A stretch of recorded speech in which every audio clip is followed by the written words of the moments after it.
The reader says, we've taken your advice to get advice at a fair price. I know if I am getting a fair price, or at least a price I'm comfortable with. What I am less sure of is how do I know if the advice I am getting is in fact good advice? I've read your book and the blog for some time, but I struggle to know if I'm ready to dive into the do-it-yourself world or if I should stick with a flat fee financial advisor for a while longer. But then the question of, am I getting good advice comes back up. Does this person really have my best interest at heart? So what do you think? When is someone ready to DIY? And if we aren't ready, how do we know if the advice we are paying for is good? That's a great question. I love this question. This is a great question. It's harder to answer. My mantra is good advice at a fair price. And I can tell you what a fair price is. That's pretty straightforward. Too many people don't know the answer to that, but it's not that complicated, right? It's basically a four-figure amount a year. If you're paying someone between $1,000 and $10,000 a year to do financial planning for you, manage your investments, you're paying a fair price. If you're paying somebody $50,000 a year, you're probably paying too much. If you're trying to get it for $300 a year, you're probably, not paying enough to actually get decent advice. So the price is actually pretty straightforward. The advice, I think that is hard. That is hard. But this is a great question because this is someone who was where we all started out, which is how do I know what I should be looking for, and how do I know when I'm ready? The question of where do you find the advice and how do you learn to vet advice is a great one. It's really a two-part question. Obviously, I believe in the white coat investor mission and message, or I wouldn't be doing this, but I still think it's important to go elsewhere to double check your sources. The places I look for, one is the White Coat Investor Forum is a great place. A lot of really smart people who will give you good advice. I tend to stay away from the social media sites because I think there's less quality control.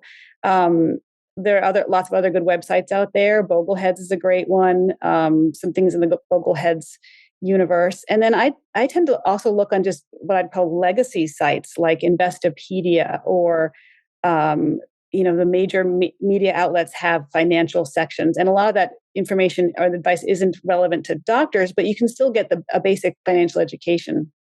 And what you're trying to do is keep reading until you see the themes emerge and you can spot the outliers. And once you can do that and you start to anticipate what the answers to questions will be, then you've reached a certain level of competence. You've reached the kind of consciously competent level. You don't have to get to the expert level, but you have to be aware of the themes. And once you can spot the outliers, you can start digging into why they're outliers and figuring out why they're saying what they're saying. So, for example, most reputable, most responsible financial advisors will tell you to stay away from whole life insurance for good reasons. But whole life insurance can be appropriate if you're planning for a child with a disability. So once you can spot that outlier answer and kind of dig into it, it will make sense. And I think that's sort of how you know when you're ready to either DIY or to just oversee a financial advisor. Because even if you hire someone to help you with this stuff, you still need to know what they're doing and why. Because no one will ever care about your money as much as you do. And because there are people out there who either don't have best intentions or sort of stray off of the straight and narrow for whatever reason. So that was how I got to where I am today. And that's the advice I give most people who are starting out. Yeah. It's hard though, because once you know enough to really recognize good advice, you're very close to knowing enough to be able to do it yourself. It's not that far apart. And this stuff is not that hard to do. I mean, if you've been able to learn nephrology, if you've been able to learn neurology, if you've been able to learn how to, do pediatrics, that is far more complicated than managing your portfolio and being your own financial planner. You don't have to know everything about financial planning and investment management to do this stuff yourself. You only have to know the parts of it that apply to you. Mm-hmm. And the thing people don't realize is it's not either or. It's not black and white. It's either do it yourself 100% hardcore or turn everything over to, your financial person. There are lots of gradations in the middle. You can have them help you design the financial plan, help you implement it, and then you kind of maintain it. You can have them design it and you implement it and maintain it. You can do a checkup once a year with an hourly rate financial advisor, see how things are going. There are just so many options in between. It's not all one or all the other.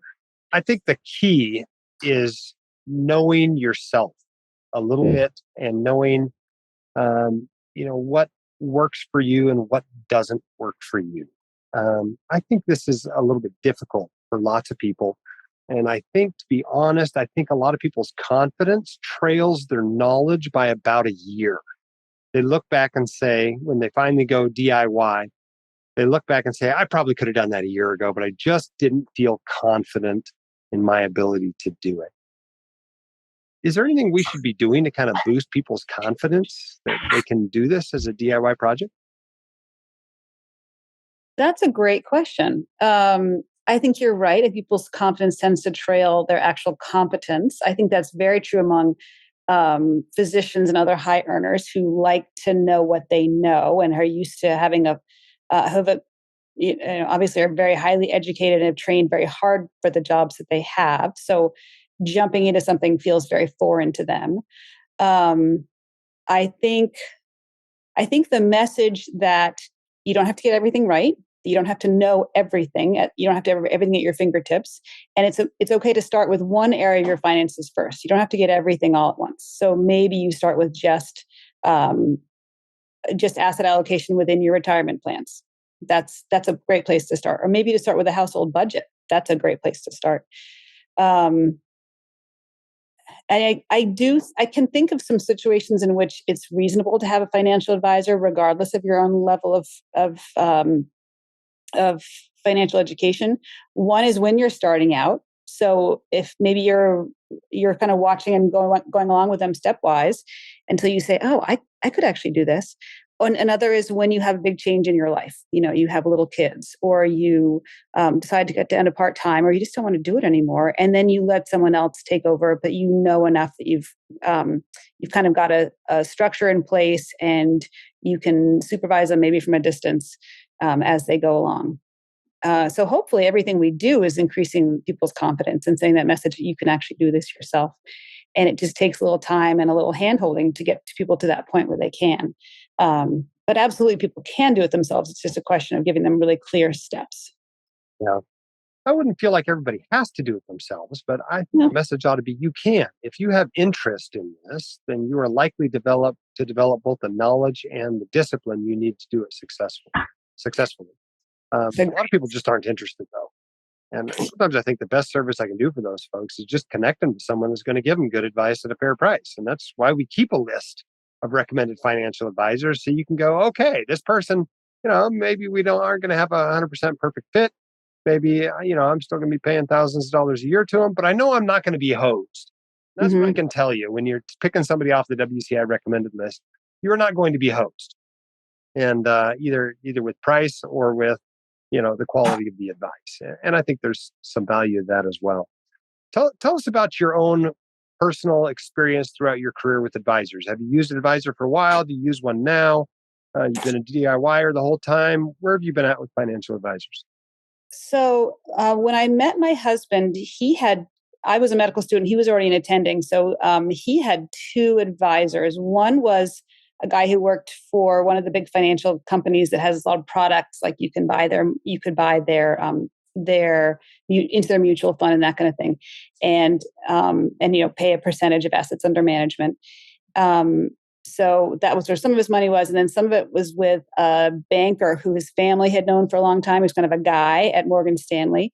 And they were both good people and they were both trying to do their best by us, but they both had other agendas. And, the first guy had a fee structure that just cost us a lot of money. And the second guy was managing what money was there very conservatively. He was all about capital preservation. So we really weren't getting the benefits of all the boom times that were happening. And this is 20 plus years ago. So but actually what started my interest. Sorry, let me back up. At the time we got married, I was a resident. We had little kids. I had zero time or energy or interest in managing our finances. Neither one of us did. My husband had started his own practice, so we were really maxed with everything we were doing at work and at home. And then eventually, what got me interested in financial planning was our tax bill, because we paid the alternative minimum tax, I think, 3 years in a row, and I had just had it. And our accountant at the time said, well, a great way to save on taxes is to refinance your mortgage and have higher interest payments. And I thought that doesn't quite seem right. So I started researching and I found I found the way. This is one of the reasons this is such a bugaboo with me. So I started doing some online research, and I found the White Coat Investor among other sources and started educating myself, and eventually transferred over all our assets to our own management. We had stopped using the first advisor years ago. And eventually, maybe 5 years ago, we took our accounts from Morgan Stanley and put them under our own control. So that's where we're at now. We don't have an advisor.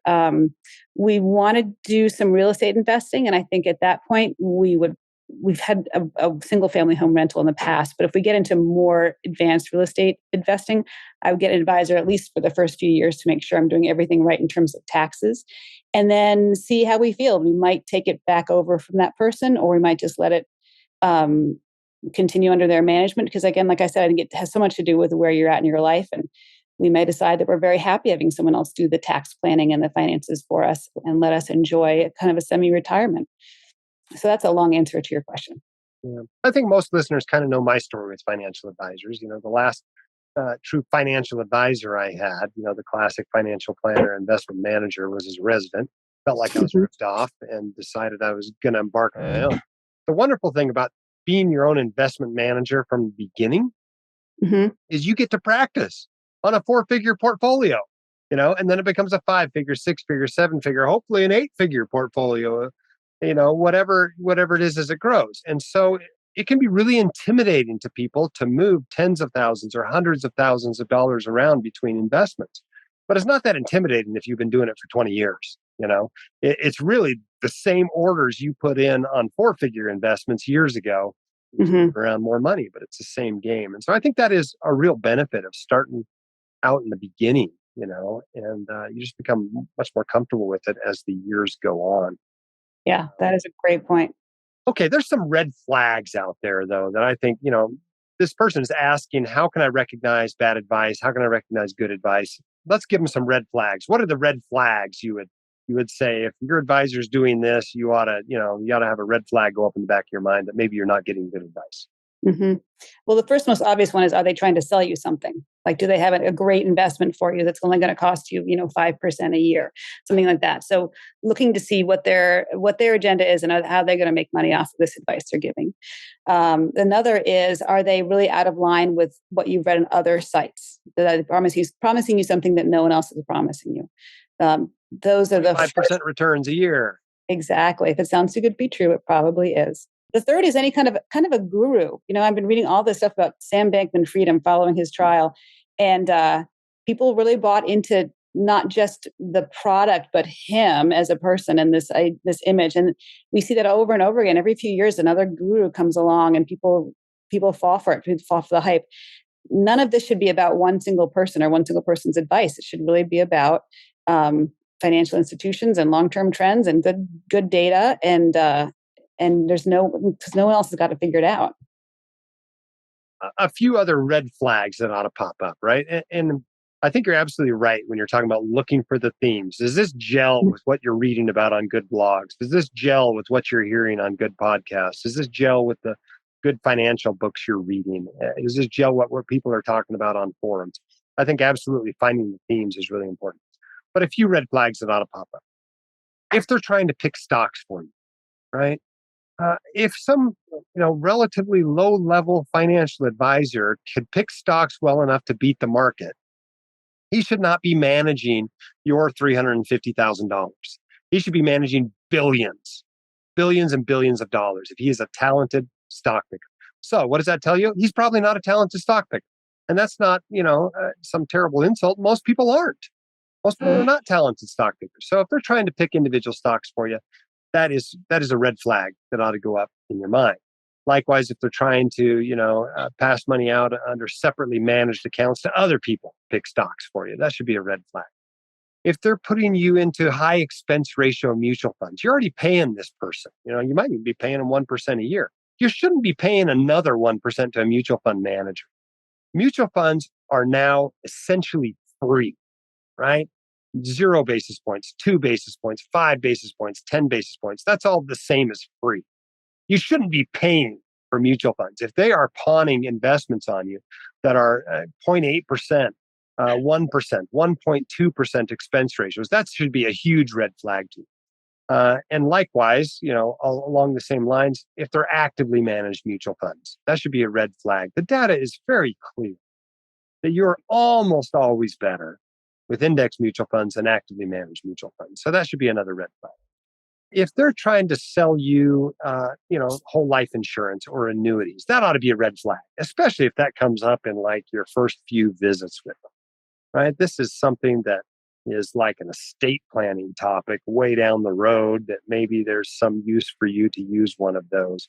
But if you're in the first visit, you have probably stumbled into an annuity salesman masquerading as a financial advisor. So I think those are all big red flags. All right, what about designations, right? What's the value of, a CFP or some of the equivalent designations out there? Do they have to have it? Is it useful at all? What are your thoughts on the designations? Well, certified financial planner is kind of the gold standard, I believe, for individual financial planners. And honestly, I don't know a whole lot more beyond that. I think probably as important as that is how they charge, how you pay them. Are you paying them a flat fee, and what does that include versus assets under management as a percentage? You should look for someone who is charging you just a flat fee and doing no more than what you think you need. Yeah, I like to see a CFP. Hmm.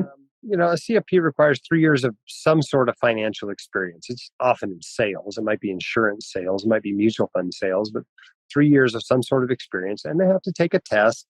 If you look on the forums of the people talking about taking this test, they average about 200 hours of studying for the test. So there's some body of knowledge there. Most of it's honestly in compliance and the legalities of being a planner, and not so much in financial planning itself, but there's, a fair amount of content there about financial planning. I like seeing it though, because to me, it demonstrates a commitment to the profession. I think the Hmm. message has to be though, that a CFP is not enough. You cannot just see somebody with a CFP and assume that you're by necessity getting good advice from them.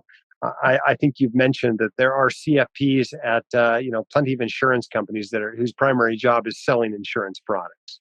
Hmm. And the CFP is not a guarantee in any way, shape, or form that you're either paying a fair price or getting good advice. But I do like to see people having it. And if I see somebody who's been practicing as a financial planner for 10 years and hasn't bothered, that kind of raises a red flag in my mind. Why didn't you go get a CFP? And that's a question I would ask them. Hmm.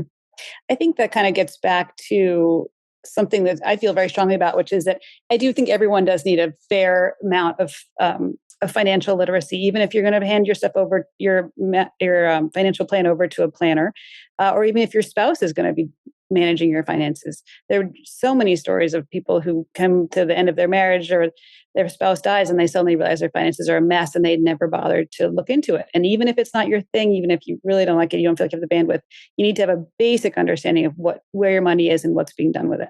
And that's true whether it's your spouse, your brother, or your financial planner. And it's not hard to get a basic level of education. I think that's what we're trying to get at here. But I think it's really important for everyone. Mike Piper gave a great talk at the Bogleheads conference. I wrote a blog post about this a few days ago. It hasn't run yet. But he called that partner, that less involved partner, the partner who's less involved in the finances, the oversight committee. And that person's really important for a couple of reasons. One, it may become your job, Yep. death, disability, divorce, dementia, delirium, it all happens, all these Mhm. terrible D's in our lives. You may become the finance person, whether you want that job or not. But number two, you have an important job as an oversight committee. There are people out there that are trusting their spouse to manage the money for the household and the rest of their lives. And yet that spouse that's managing the money has all the money in Tesla stock. Mhm. And they need oversight. People need someone making sure you're not doing anything crazy, you know? Yeah, So absolutely, that person can be just as important to the finances of the relationship as anything else. totally agree. The hosts of The White Coat Investor are not licensed accountants, attorneys, or financial advisors. This podcast is for your entertainment and information only. It should not be considered professional or personalized financial advice. You should consult the appropriate professional for specific advice relating to your situation.